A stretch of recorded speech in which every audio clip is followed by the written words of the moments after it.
ನಮಸ್ಕಾರ ಸ್ನೇಹಿತರೆ. ಇವತ್ತು ಸನ್ಮಾನ್ಯ ಡಿ ಕೆ ಶಿವಕುಮಾರ್ ಅವರು ಬೆಂಗಳೂರು ನಗರಾಭಿವೃದ್ಧಿ ಸಚಿವರು ಹೇಳಿಕೆಯನ್ನು ನೀಡಿದ್ದಾರೆ. ಕೂಡಲೇ ನಾವು ಬೆಂಗಳೂರು ಜಲಮಂಡಳಿಯ ನೀರಿನ ದರವನ್ನು ಹೆಚ್ಚಿಸ್ತೇವೆ ಅಂತ ಹೇಳ್ತಾ ಇದ್ದಾರೆ. ಅವರು ನೀಡಿರುವ ಸಕಾರಣ ಏನು ಅಂತ ಹೇಳಿದ್ರೆ, ಕೊಳಗೇರಿ ಹೆಸರಿನಲ್ಲಿ ಹಣವಂತರು ಬಂದು ನೀರಿನ ಸಂಪರ್ಕ ತಗೊತಾ ಇದ್ದಾರೆ ಅಂತ ಹೇಳ್ತಾ ಇದ್ದಾರೆ. ಒಂದು ಮತ್ತು ಕಳೆದ 10 ವರ್ಷಗಳಿಂದ ನಾವು ಯಾವುದೇ ನೀರಿನ ದರವನ್ನು ಹೆಚ್ಚಿಸಿಲ್ಲ ಅಂತ ಹೇಳ್ತಾ ಇದ್ದಾರೆ.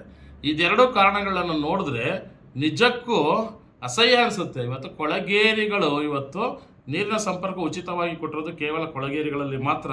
ಆದರೆ ದೆಹಲಿ ರಾಜ್ಯದಲ್ಲಿ ಇಡೀ ದೆಹಲಿಯ ಜನತೆಗೆ ನಾವು 20,000 ಲೀಟರಷ್ಟು ಕುಡಿಯುವ ನೀರನ್ನು ಕೊಟ್ಟಿದ್ದೀವಿ.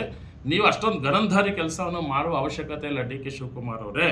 ನೀವು ಕೊಳಗೇರಿಗಳಲ್ಲಿ ನೀವು ಕೊಟ್ಟಿದ್ದೀರಾ, ಅವ್ರಿಗೂ ಸಹ ನೀವು ಅಪಮಾನ ಬರುವಂತಹ, ಅವರಿಗೆ ಸ್ವಾಭಿಮಾನಕ್ಕೆ ಧಕ್ಕೆ ಬರುವಂತಹ ರೀತಿಯ ಹೇಳಿಕೆಗಳನ್ನ ನೀಡ್ತಾ ಇರೋದು ನಿಜಕ್ಕೂ ನಿಮ್ಮ ಒಂದು ಮರ್ಯಾದೆಗೆ ಶೋಭಾಯಮಾನ ತರುವಂಥದ್ದಲ್ಲ. ಇದನ್ನು ಆಮ್ ಆದ್ಮಿ ಪಕ್ಷ ಮಾತುಗಳಿಂದ ಪ್ರಪ್ರಥಮವಾಗಿ ಟೀಕೆ ಮಾಡ್ತಾ ಇದ್ದೇವೆ.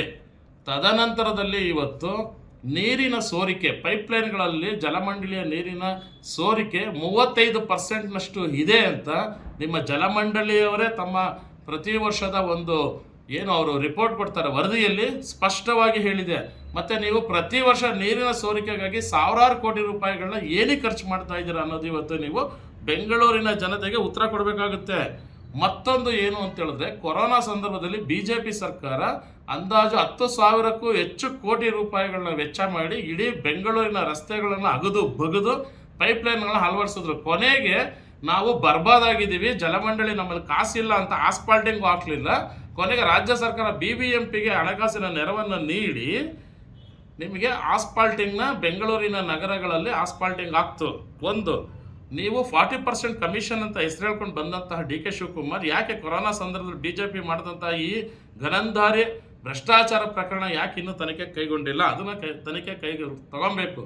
5ನೇ ಹಂತದ ಕಾವೇರಿ ನೀರು ಸಂಪರ್ಕ ಯೋಜನೆಯಲ್ಲಿ ನೀವೇ ಅನೇಕ ಬಾರಿ ಹೇಳಿದ್ದೀರಾ ಕಾಂಗ್ರೆಸ್ ಇದರಲ್ಲಿ ಸಾಕಷ್ಟು ಅವ್ಯವಹಾರಗಳಾಗಿದೆ ಅಂತ. ಅದನ್ನು ಸಹ ನೀವು ತನಿಖೆಗೆ ಒಳಪಡಿಸಬೇಕಾಗುತ್ತೆ. ನೀರಿನ ಸೋರಿಕೆ ಇವತ್ತು ತಡೆಗಟ್ಟಬೇಕಾಗುತ್ತೆ, ಅಕ್ರಮ ಸಂಪರ್ಕಗಳನ್ನ ತಡೆಗಟ್ಟಬೇಕಾಗುತ್ತೆ. ನಿಮ್ಮ ಜಲಮಂಡಳಿಯಲ್ಲಿ ಇದ್ದಂತಹ ಲಾರ್ಸನ್ ಆ್ಯಂಡ್ ಟ್ಯೂಬ್ರೋ ಅಂತಹ ಒಂದು ಪ್ರತಿಷ್ಠಿತ ಕಂಪನಿ ನಿಮಗೆ ನಿಮ್ಮ ನೀರಿನ ಸೋರಿಕೆ ಪ್ರಮಾಣವನ್ನು ಸಾಕಷ್ಟು ತಗ್ಗಿಸಿತ್ತು. ಕಳೆದ 5 ವರ್ಷಗಳಿಂದ ನಿಮ್ಮ ಜೊತೆ ಅವ್ರು ಯಾಕೆ ಒಡಂಬಡಿಕೆ ಮಾಡ್ಕೊಂಡು ಕಾಂಟ್ರಾಕ್ಟ್ ಮಾಡ್ಕೊಂಡು ಬೆಂಗಳೂರು BWSSB ಕೆಲಸ ಮಾಡ್ತಾ ಇಲ್ಲ? ನಿಮ್ಮ ಲಂಚದ ಹಾವಳಿ, ನಿಮ್ಮ ಭ್ರಷ್ಟಾಚಾರ ಹಾವಳಿಯಿಂದಾಗಿ ಅಂತಹ ಒಳ್ಳೆ ಕಂಪನಿ ದೂರ ಹೋಯ್ತಾ? ಬೆಂಗಳೂರು ಜನತೆಗೆ ನೀವು ತಕ್ಷಣ ಉತ್ತರ ಕೊಡಬೇಕು. ಶುದ್ಧ ಕುಡಿಯುವ ನೀರು ಬಂದು ಪ್ರತಿಯೊಬ್ಬ ನಾಗರಿಕನ ಸಂವಿಧಾನ ಹಕ್ಕು ಅನ್ನೋದನ್ನು ನೀವು ಮರಿಬಾರ್ದು. ಈ ಎಲ್ಲ ವಿಚಾರಗಳನ್ನ ಇಟ್ಕೊಂಡು ಮತ್ತೆ ನೀವು ಬೆಂಗಳೂರಿನ ಜಲಮಂಡಳಿಯ ನೀರಿನ ದರನ ಏರಿಕೆ ಮಾಡ್ತೀನಿ ಅಂತೇಳಿದ್ರೆ ಬೆಂಗಳೂರು ಜನ ನಿಮ್ಮನ್ನು ಕ್ಷಮಿಸಲ್ಲ. ಆಮ್ ಆದ್ಮಿ ಪಕ್ಷ ಒಂದು ದೊಡ್ಡ ಮಟ್ಟದ ಹೋರಾಟಕ್ಕೆ ಇಳಿಯುತ್ತೆ ಅಂತ ಈ ಸಂದರ್ಭದಲ್ಲಿ ನಾನು ಎಚ್ಚರಿಕೆ ನೀಡ್ತಾ ಇದ್ದೇನೆ. ಧನ್ಯವಾದಗಳು ಗೆಳೆಯರೇ.